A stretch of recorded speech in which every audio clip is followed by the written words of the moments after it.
어느덧 10월이 다가오네요. 저는 다른 계절보다 가을을 참 좋아합니다. 가을을 좋아하는 이유는 선선한 바람이 한몫하지만 가장 좋아하고 사랑하는 이유는 바로 저희 소중한 아이가 태어났기 때문이에요. 여러분들에게 출산 경험은 어떻게 기억되고 있으신가요? 저의 출산 경험은 경이로우면서도 어떻게 보면 참 슬프고 웃긴 일들이 많았습니다. 제가 사연을 쓰게 된 계기도 바로 저의 출산 이야기를 해드릴까 해서 이렇게 한 글자씩 적어 보내네요. 저는 내년이면 40대를 바라보는 평범한 엄마입니다. 저희 부부는 결혼한 지 시간이 많았는데도 불구하고 아이가 생기지 않아 많은 걱정과 고민을 한동안 했었어요. 물론 늦게 결혼한 탓도 있겠지만 둘 다 아무런 문제가 없다고는 하는데도 아이가 생기지 않아 늘 노심초사했죠. 원래 저는 지극히 비혼주의자였어요. 비혼주의자라고 하면 결혼하지 않고 사는 사람들을 뜻한다고 하죠. 그중 한 명이 바로 저였어요. 그럼 많은 분들이 저에게 물어봐요. 왜 결혼을 안 하려고 해? 라고요. 근데 딱히 이유는 없었던 것 같아요. 한 살 한 살 나이가 먹어가면 갈수록 내 사람이다, 결혼하고 싶다라는 느낌이 들지 않았고 혼자서도 너무 잘 살고 있기에 굳이 결혼을 해야 할까? 라는 생각이 더 강했던 것 같아요. 그러다 지금의 남편을 만나게 되었고 정말 인연이 있다고 할까요? 금세 사랑에 빠져 우리는 굉장히 급속도로 진전이 되어갔어요. 남편과도 사실 결혼을 준비하는 내내 굉장히 많은 것들이 달랐어요. 가장 달랐던 건 바로 종교 문제였죠.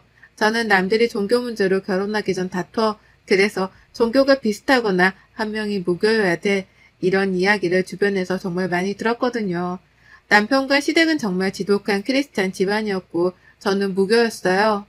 근데 무교이니까 괜찮다고 생각했지만 애비 시댁에서는 저한테 일주일에 한 번은 꼭 교회에 가길 바라셨고 저는 주말에도 바쁘면 일을 하는 직업이라서 사실 그게 쉽지는 않았어요. 처음에는 사실 그런 것 때문에 결혼해서 잘 살 수 있을까? 라는 생각이 맴돌았지만 지금 아니면 남편 같은 사람을 만나지 못할 것 같다 라는 생각에 그런 것들도 뒤로 한 채 결혼을 하게 되었죠.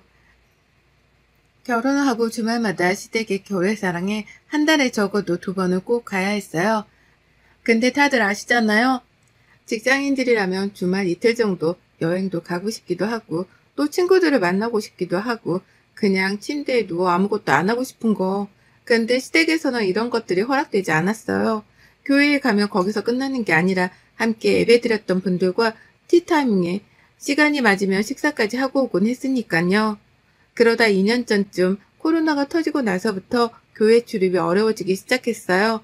대면 예배가 어려워 비대면 예배로 진행되는 순간 사실 코로나로 힘들기도 했지만 교회에 안 나가는 건 너무나 행복했거든요. 하지만 저희 시댁은 그렇게 호락호락 하신 분들이 아니셨고 대면 예배가 어려워지니 비대면 예배로 시댁으로 시간 맞춰 오라 하고는 같이 예배를 드리고 꼭 식사를 하고 집으로 가곤 했죠. 그나마 남편이 제가 정말 가기 싫은 날에는 회사 갔다고 다음 주나 이번 주는 못 올 것 같다고 열심히 이야기해준 덕분에 잠잠한 날도 있었죠. 저도 모르게 이런 것들이 스트레스로 다가왔을까요? 이제 슬슬 아이를 가지려고 생각해 준비를 하는데 남편도 저도 건강하다고 하는데 따로 피임을 하지 않는데도 아이가 생기지 않더군요. 한 1년 반을 노력했는데 자연임신이 어려운 상태가 되자 저희 부부는 검사를 받고 난임 클리닉에 다니기 시작했습니다. 그럴 때마다 저희 시어머니가 하시는 말씀이 꼭 있으시거든요. 믿음이 부족해서 그래 너희가. 라는 말이요. 믿음을 위해서는 늘 하나님께 기도드리고 해야 하는데 너희가 그렇지 못해 예쁜 아가가 안 오는 거란다. 라고 늘 말씀하셨어요. 정말 이 문장들을 결혼하고 나선 한 1000번 넘게 들은 것 같아 나중에는 남편이 정말 화내면서 그만 좀 하라고 할 정도였으니까요. 안 그래도 임신이 되지 않아 너무 힘든 시기였는데 시댁에서 저런 말까지 덧붙이니 어느 순간은 우울증까지 찾아왔습니다. 처음에는 남편이 제가 너무 힘들어하니 아이는 포기하고 우리 둘만 아끼면서 살자라고 해서 그냥 지낸 적도 있지만 이대로 아이가 없이 살다 보면 정말 후회할 것 같다는 생각을 많이 했던 것 같아요. 특히 주말에 남편이랑 외출하면 요새 쇼핑센터가 참 많고 잘 되어 있잖아요. 쇼핑센터에 가면 아이들이 있는 집을 보면 저도 모르게 계속 눈길이 가더라고요. 우리 아이는 얼마나 예쁠까 싶은 생각이 매 순간 들었습니다. 남편도 아이를 정말 좋아하는데 그때 쇼핑센터에 한 번 둘이 영화도 보고 놀러 간 적도 있었거든요. 근데 아이가 지나가다가 넘어졌는데 남편이 번쩍 일으켜서 정말 괜찮냐고 아저씨가 미안하다고 웃는데 우리 아이가 있었으면 남편이 얼마나 좋은 아빠가 되었을까 싶었어요. 그래서 지금이 아니면 안 되겠다 싶어서 남편과 열심히 난임 클리닉에 다니기 시작했어요. 자연 임신은 어려울 것 같아 인공수정으로 마음을 굳히려는데 거기 산부인과 선생님께서 나이도 있으신지라 인공수정보다는 처음부터 시험관 시술로 진행해보면 어떻겠냐고 하시더라고요. 인공수정은 성공률이 10%에서 20% 내인데 시험관 성공률은 30% 전후로 보고 있으니 오랜 시간 끌기보다 처음부터 시험관으로 진행하면 어떻겠냐 권유를 해주셨고 남편과 저도 동의한 후 시험관 시술을 진행했어요. 시험관은 수정 과정을 몸 밖에서 이루어진 후에 임신을 하게 되는 과정이다 보니 10일에서 14일 기간 동안에는 배란 유도제를 매일 주사하고 관찰한 다음에 적절한 시기가 되었을 때 난자를 채취하는 과정으로 진행되어 남편 역시 수정을 하기 위해서 배양을 거쳐 자궁 내로 이식해 임신을 유도하는 과정이다 보니 인공수정보다는 더 어렵고 힘들다고 하더라고요. 주변에서 시험관 진짜 힘들다 해본 사람들이 다 이야기해 주었지만 그래도 저는 성공률이 더 높은 쪽에서 해보고 싶었던 마음에 힘들었던 마음이더라도 꿋꿋이 참고 시작했어요. 처음부터 끝까지 쉬운 게 하나도 없었고 1차 시험관을 시도했을 때는 실패했어요. 그땐 몸과 마음이 너무 힘이 들어 한동안은 다시 진행해볼 엄두가 나지 않더군요. 그럴 때마다 저희 남편이 힘들면 무리하지 않아도 된다. 정말 괜찮다. 라고 용기를 줘서 다시 마음을 먹고 시험관 2차로 들어갔어요. 정말 운이 좋게도 시험관 2차 때는 성공을 했더라고요. 아직도 그때 그 기분을 잊을 수가 없는 것 같아요. 이식 후에는 배가 엄청 따끔따끔해서 힘들었는데 그 뒤로는 엄청 휴식을 취하고 지내다 보니 정말 임신과 같은 증상이 저에게도 보여지더라고요. 가슴에 통증이 느껴지거나 아랫배가 아프기도 하고요. 또 어지러움이나 아랫배가 콕콕 쑤시는 듯한 증상도 나타나곤 했어요. 그리고 임태기를 해보니 진하게 두 줄이 나왔더라고요. 병원에서 임신 맞네요. 라고 했을 때 정말 남편과 저랑 병원 안에서 얼마나 울었는지 몰라요. 시댁도 저희 집에서도 너무나 좋아하셔서 지금까지 힘들었던 마음들이 싹 잊혀지더라고요. 그렇게 저는 정말 받고 싶었던 임산부 배지를 보건소에서 타는 날 정말 많이 행복했답니다. 그래도 몇 개월은 조심해야 한다기에 오래 다녔던 회사에 휴직계를 냈고 이제 온전히 아이만 생각하고 지내기로 했어요. 임신을 했으니 이제 시댁에서도 교회 가는 강요를 그만하겠지 싶었는데 사실 웬걸요. 어머님은 이럴수록 하나님의 믿음을 더 많이 받아야 건강하게 아이를 낳을 수 있다고 하시면서 대면 예배가 조금씩 시작되던 시점에 저한테 매일같이 기도를 드리러 교회 가자고 하시더군요. 처음에는 정말 내가 교회 다녀서 이렇게 아이를 내려주신 게 아닐까 싶기도 해서 체력이 다하는 한 많이 나갔어요. 근데 어머님의 요구는 정말 끝이 없었어요. 매일같이 전화하셔서 기도문을 외워주시기도 하고 임신하면 정말 졸음이 많이 오는데 자고 있으면 전화를 받을 때까지 하시는 분이었거든요. 근데 또 남편이 집에 있다고 생각하면 전화 안 하세요. 아이러니한 일이죠. 그거 말고도 시어머니의 스토리는 참 많은데 정말 한 번은 교회에서 하루 동안 봉사활동을 하고 자고 오는 일정이 있었어요. 그때는 아직 단체 모임이 힘들기 때문에 여러 명만 추수려 가는 일정이었는데 거기 안에 저랑 남편이 들어가 있는 거예요. 그래서 남편이 어머님께 아직 초기라 조심해야 하니 가기 어려울 것 같다.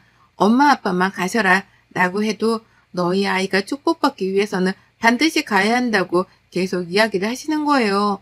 남편은 안 간다고 돌이 그러니 제가 싸울 것 같다 그냥 갔다 오자고 하고 그 길을 떠났어요.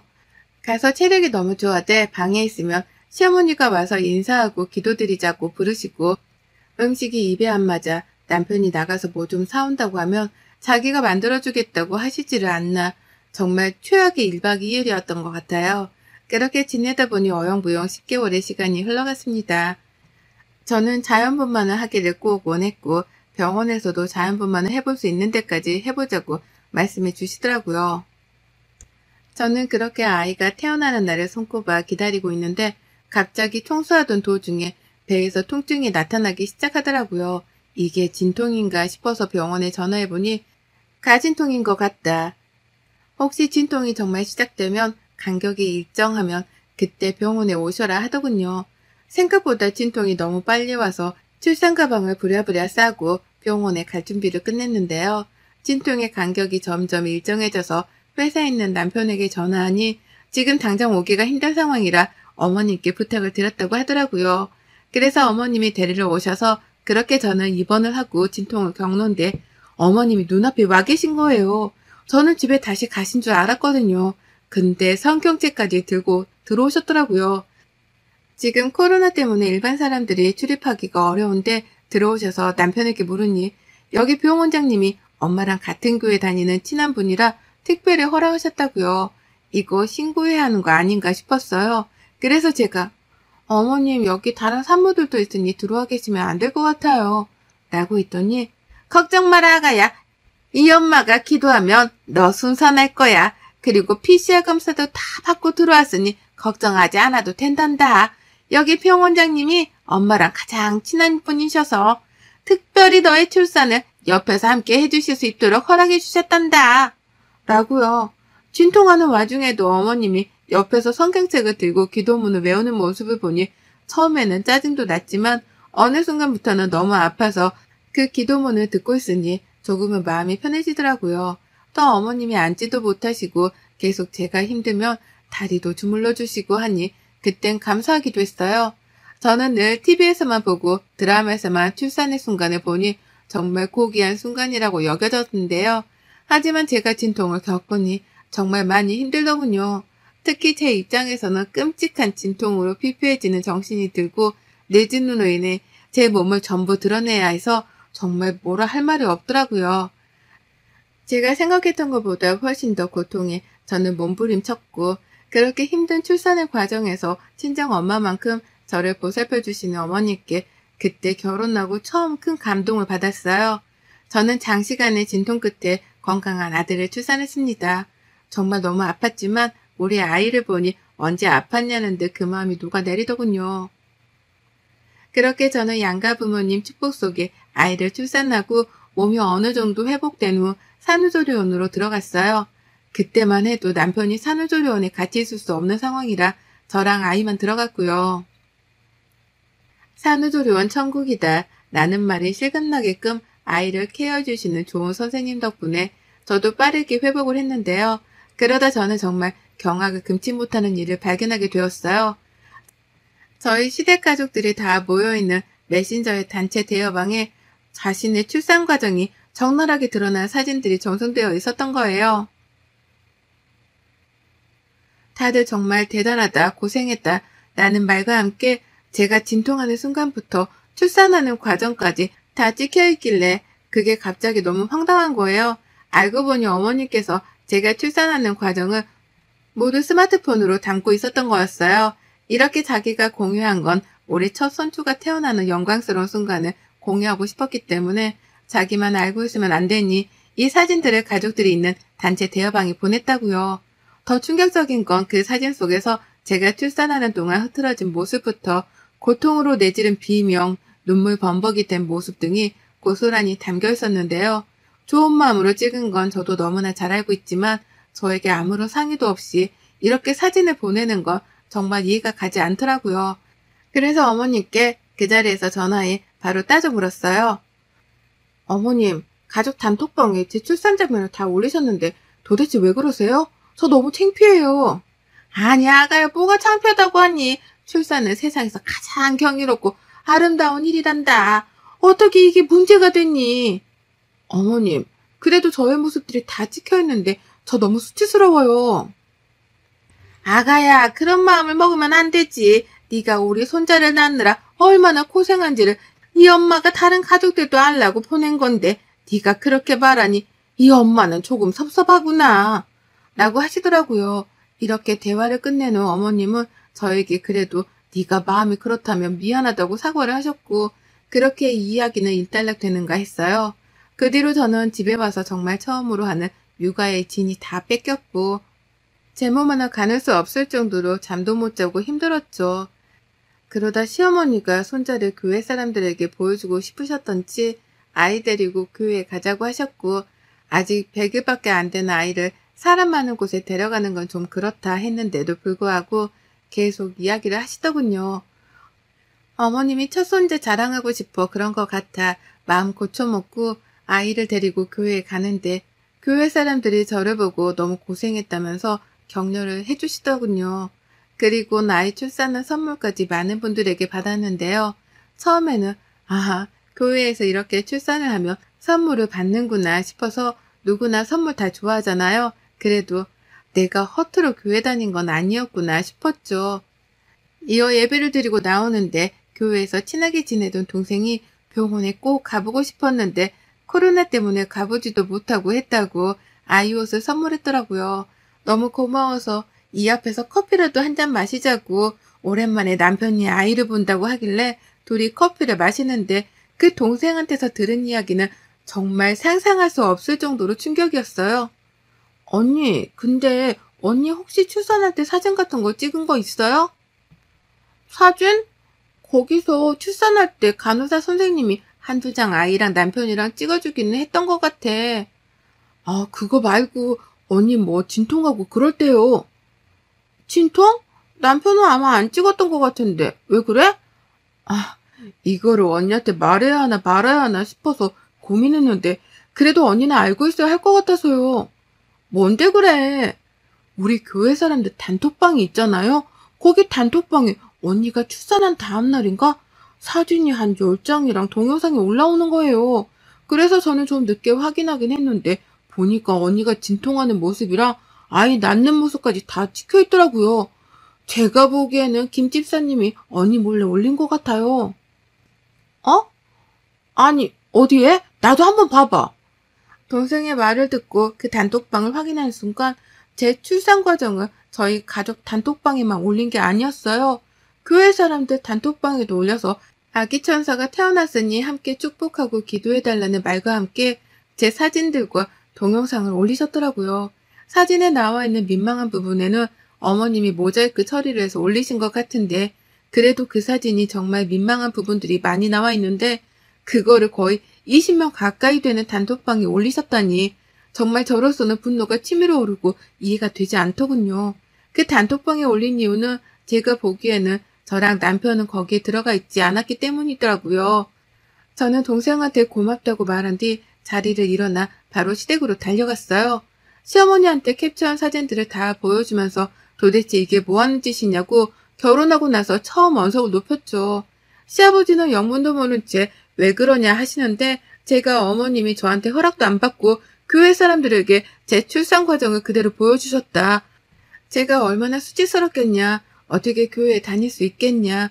도대체 그런 짓을 왜 하시는 거냐면서 고래고래 소리를 질렀죠. 어머님은 조금 놀랐는지 그러려고 보낸 건 아닌데 진정하라고만 하시고 아버님은 에헴만 하시더라고요.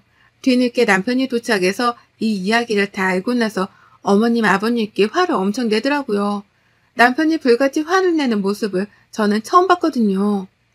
그 이후 남편은 어머님 아버님께 더 이상 집에 오지 않겠다고, 당분간 저희 집에도 오지 말라고, 아이도 볼 생각 하지 마시고 이제 교회 가자는 말도 더 이상 꺼내지 말라고 노발대발했어요. 그 뒤로 남편은 제 핸드폰에서 또 자기 핸드폰에서 부모님 번호도 싹 다 차단해 버리더라고요. 자기도 이번에 좀 충격이 컸었나 봐요. 그 뒤로 몇 번 시부모님이 집으로 찾아오셨는데 남편이 죽어도 문을 안 열어서 그냥 돌아가신 적도 많았죠. 그러다 남편 출근하고 난 시간에 시어머니가 저희 집으로 찾아오셨어요. 처음에는 문을 안 열어드리려고 했는데 계속 기다리시는 모습에 열어드린 후에 더 이상 저는 할 말이 없다 말씀드렸더니 갑자기 어머님이 제 앞에서 우시네요. 미안하다고, 정말 할 말이 없다면서 이제 교회 가라는 말 더 이상 하지 않을 테니 정연이에게도 말 전해달라고요. 처음에는 어머님의 말에 지금 연기를 하시나 싶었거든요.